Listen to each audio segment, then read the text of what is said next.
আসসালামু আলাইকুম সম্মানিত ভিউয়ার্স, ইউটিউব হিমুথাই চ্যানেলের পক্ষ থেকে আপনাদের সকলকে জানাচ্ছি প্রাণঢালা অভিনন্দন ও শুভেচ্ছা। আজকে এই হিমুথাই থেকে কিন্তু সারাক্ষণ আমি তৈরি গ্লাস দেখায় থাকি, থাই জানালার ভিডিওগুলো দেখায় থাকি। আজকে কিন্তু দেখেন এখানে ফাঁকা একটা গেট, এটা নিয়ে কি গবেষণা করব, কি উদ্দেশ্য নিয়ে কথা বলবো, আপনারা মনোযোগ সহকারে কথাগুলো শুনেন। আশা করি আপনারা যারা 5 তলা 10 তলা 20 তলা যারা বিল্ডিং করতেছেন এক কথায়, তাদের অনেক ধরনের অভিজ্ঞতা হবে আমি আশা করি। যেমন এই যে গেটটা সম্পর্কে কথা বলবো, এটা হচ্ছে একটা রুম, এটা বেডরুম, পাশে আর একটা জানালা রাখা হয়েছে। এই বেডরুমের মধ্যে কিন্তু এই পাশে জানালা রাখা হয়েছে আর অপর পাশে ব্যালকনি আছে। এই ব্যালকনির মধ্যে অনেক বিশাল বড় একটা পার্টিশন রাখা হয়েছে, বিশাল বড় পার্টিশন। এই পার্টিশনের মধ্যে কিন্তু স্লাইডিং গ্লাস হবে। স্লাইডিং গ্লাস কিন্তু দুই দিকে নড়বে, মানে এই পাশের পাল্লা এই পাশে আসবে, এই পাশের পাল্লা এই পাশে আসবে। কিন্তু আসলে আমি কি জিনিসটা আপনাদেরকে বুঝাইতে চাচ্ছি সেটা হচ্ছে, এটা হচ্ছে রুম, এটা হচ্ছে ব্যালকনি। অনেক রাজমিস্ত্রি এবং অনেক টাইলস মিস্ত্রি, অনেক যারা আপনারা বাসার মালিক, কিন্তু এই রুমের যে ফ্লোরটা, এই ফ্লোর আর এই ব্যালকনির যে ফ্লোর, আমি কিন্তু এখন ব্যালকনিতে প্রবেশ করেছি।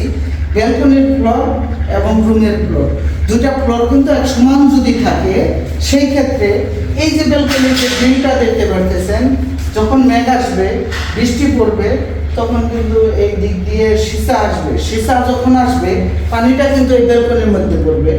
এই ব্যালকনির থেকে পানিটা আপনার রুমেও প্রবেশ করবে যদি দুইটা ফ্লোর এক হয়। যদিও আপনারা এক রাখেন, তবুও কি করণীয় আপনাদের, যেমন আমি দেখাচ্ছি, এরকম একটা বিট রাখবেন। এই রুম আর এই ব্যালকনির রুম যদি দুইটা ফ্লোর এক থাকে, সেই ক্ষেত্রে এরকম বিট রেখে দেখেন। আবার এই পাশেও একটু উঁচা রাখবেন, এইখানে আপনাদের ফ্রেমটা বসবে আর এখানে বিটটা থাকবে। এখানে যদি পানির বন্যাও বয়ে যায়, তবুও আপনাদের রুমে পানি প্রবেশ করবে না। এরকম শুধু এটাই না, আপনারা জানালার মধ্যেও এই যে এরকম বিট রাখতে পারবেন।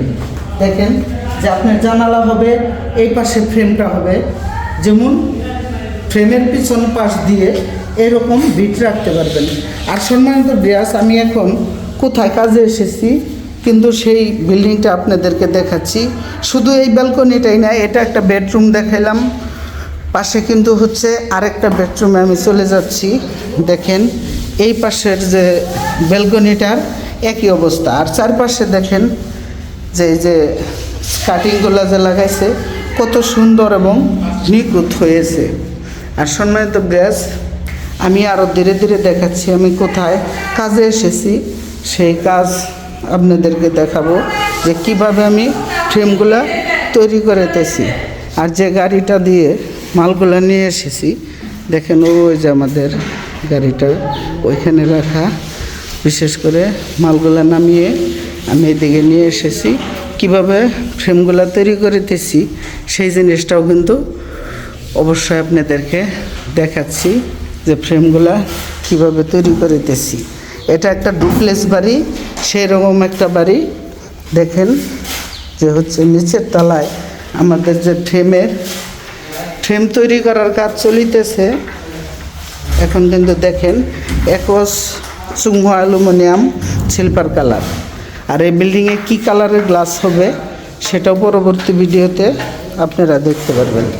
দেখেন যে আমাদের মালগুলা কীরকম, প্রত্যেকটাই থিকনেস একই সমান, এবং কি আরও বেশ কিছু ফ্রেম তৈরি করে রাখা হয়েছে। ওইদিকে দেখাচ্ছে, এইদিকে আর অনেকগুলো রাখা হয়েছে। এই ফ্রেমগুলো আপনার পার্টিশনের জন্য, আর এইগুলো হচ্ছে আপনার জানালার জন্য। সম্মানিত ভিউয়ার্স, এই ফ্রেমগুলো কিন্তু এই ধরনের জানালার মধ্যেই অবশ্যই লাগাবো। সম্মানিত ভিউয়ার্স, ভিডিও দেখার জন্য আপনাদেরকে অনেক ধন্যবাদ। সকলে ভালো থাকেন। আসসালামু আলাইকুম।